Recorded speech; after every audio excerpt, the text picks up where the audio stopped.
सुखदं केवलं ज्ञानमूर्तिं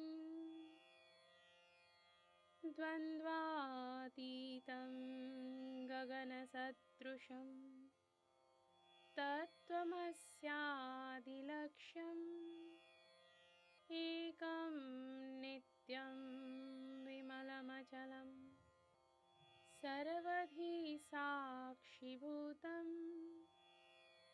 भावातीतं त्रिगुणरहितं सद्गुरुं तं Namami. Namaskar. I welcome you all on the behalf of Vedic Upasana Peeth's series of Dharmadhara English Satsang, that is, spiritual discourse focusing on the different spectrum of Arya Vedic Sanatan Hindu Dharma. Paying obeisance to my Sri Guru, Paratpar Guru, His Holiness Dr. Jayantavadaji Athavale, I begin today's Satsang. Today's topic is Chaturmasya and its importance. Chaturmasya is the reserved part of the year for penance, austerities, fasting, bathing in holy rivers, and religious observances for seekers. Devotees resolve to observe some form of vow, be it of mourn, that is silence, or abstaining from a favorite food item, or having only a single meal in a day. So, in today's satsang, we would get to know about Chaturmasya, its importance, and the do's and don'ts during this period. The Rutus, that is the seasons of Varsha, that is monsoon, Sharad, that is autumn, and Hemant, that is winter, fall in the period of Dakshinayan, that is the southerly declination of the sun. In these three seasons, the days of holy festivals are relatively more, especially in the monsoons. Due to the rains, the incidences of diseases are high, hence, more attention needs to be paid to the physical body.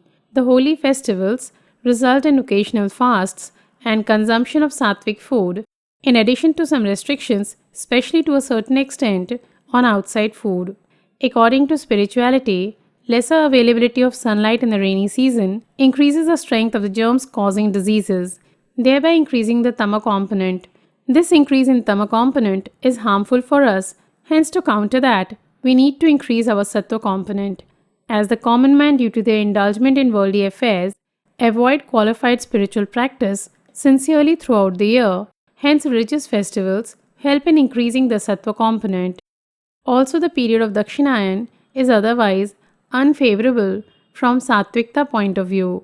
Hence, through the holy festivals, the common man in fact gets an opportunity of increasing his Sattva component. But I would like to clarify one important fact here before mentioning the importance of Chaturmasya and the do's and don'ts of this period as per scriptures.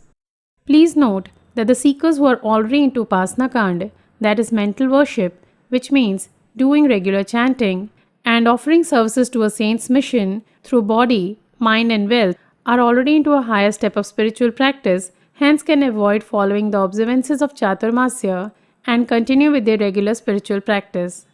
Now let's know what is Chaturmasya. Chaturmasya is the period of 4 months from Ashada Shukla Ekadashi, that is 11th day of the bright fortnight of the Hindu lunar month of Ashad, to Kartik Shukla Ekadashi, that is 11th day of the bright fortnight of the Hindu lunar month of Kartik, or Ashad Purnima, that is full moon day, to Kartik Purnima. 1 year of man is equivalent to 1 day and night of the deities. As one travels from one dimension to another, the scale of measurement of time changes. This has been even proven by the experience of astronauts who have returned from the moon. Dakshinayan is the night, and Uttarayan, that is the summer solstice, is the day of the deities. On the occasion of Karka Sankrant, that is passage of the sun into the zodiac sign of Cancer, Uttarayan is completed and Dakshinayan, that is the night of the deities, begins. Kark Sankrant falls in the month of Ashad, hence Ashad Shukla Ekadashi is called Shaini Ekadashi because it is believed that on this day the deities go to sleep. On Kartik Shukla Ekadashi, the deities wake up from their sleep. Hence it is referred to as Prabodhini and also Bodhini or Devothani Ekadashi. Actually, since Dakshinayan consists of 6 months, the nights of the deities too should last for 6 months. However, only 4 months are completed till Bodhini Ekadashi. This means that the deities wake up and begin their activities when 1/3 of the night is still remaining. While the work of the Navashrushti Nirmiti, that is creation of new world of deity Brahma is going on, the sustainer, Sri Vishnu is inactive. Hence the 4 months of Chaturmas are referred to as the Vishnu Shayan or the sleep of Sri Vishnu. It is said that at this time, Sri Vishnu sleeps in the Kshir Sagar, that is the celestial ocean. Vishnu Shayan is celebrated on Ashada Shukla Ekadashi, while Vishnu Prabodhotsav is celebrated after Kartik Shukla Ekadashi, that is on the Dwadashi or the 12th day. Now let's know about the importance of Chaturmasya. During this period of sleep of the deities, demons become active and begin harassing humans. The scriptures say that to protect oneself from these demons, each one should undertake some vrat, that is vowed religious observance.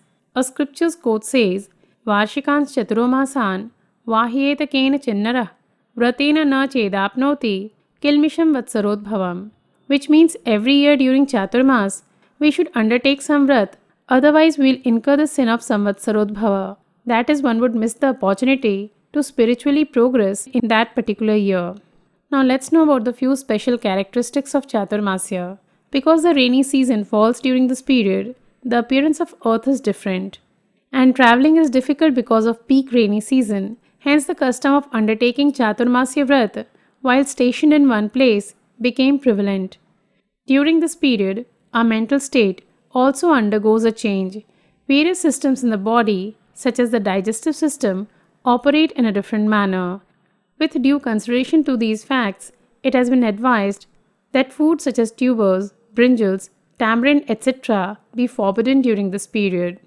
The characteristic of Chaturmasya is performing acts which are conducive for spirituality and avoiding those which are harmful to health and spiritual growth. The month of Shravan, that is the Hindu lunar month, included in the Chaturmasya is of special significance, and in the dark fortnight, as per Vikram Samvat of Ashwin month and the dark fortnight of the month of Bhadrapad, as per Shak Samvat, Mahalay Shraddha, that is rituals to appease departed ancestors' subtle bodies, is performed. Now we would know about few reasons for a large number of festivals and vrata during Chaturmasya. During Chaturmasya, that is the month of Shravan, Bhadrapad, Ashwin, and Kartik, a greater proportion of the Tama predominant Yama frequencies reach the earth. To be able to bear the effects of these, it is essential to increase the Sattva component in ourselves. Since festivals and vrats help increase the Sattva component, they are celebrated in large numbers during the Chaturmasya period.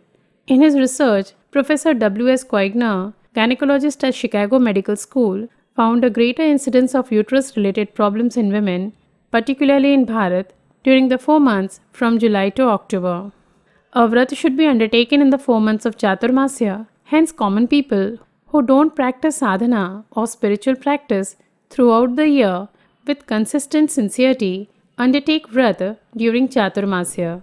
One should follow some rule when taking a meal from various patterns of meal, such as Parna Bhojan, that is eating on a leaf, Ek Bhojan, that is eating one meal, Ayachit, eating only what is provided, or a mixed meal, that is eating food served once after mixing it, etc. Several women undertake the vrat known as Dharne Parne in Chaturmasya. In this, one should eat and fast on alternate days for 4 consecutive months. Many women sustain themselves on 1 or 2 types of food grains during the Chaturmasya. Many subsist on only one meal during the day. Also, one needs to know that there are various patterns of conduct during Chaturmasya depending on different region of Bharat. In the Chaturmasya, one is forbidden from consuming lime prepared from the animal ash, water from a leather vessel, lime, the citron fruit, food not offered to God as oblation through fire, and food not offered to Sri Vishnu, lentils, meat, white beans, kidney beans, pickles, brinjals, watermelons, multi-seeded or seedless fruits, radish, ash gourd, berries, gooseberries, tamarind, onion and garlic. Sleeping on a bed and eating food cooked by others is also prohibited. Similarly, intercourse with a woman in the period excluding the 16 nights after the first menses following the marriage is also prohibited. Getting married or other auspicious religious tasks are also prohibited. Ascetics are forbidden from shaving in Chaturmasya It has been recommended by Dharma Sindhu and other scriptures that they should stay in one place during these 4 months, and if that is not possible, they should stay at least for 2 months. It is advised that during Chaturmasya, Havishyan, that is food fit to be offered through fire, be consumed. Rice, lentils, barley, sesame seeds, grams, wheat, sea salt, cow's milk, curd, ghee, jackfruit, mango, coconut, banana, etc. are the food items that are called Havishyan. Today, with these words, I end my talk, paying gratitude unto my Guru's lotus feet. Namaskar and Jaitu Jaitu, Hindu Rashtra.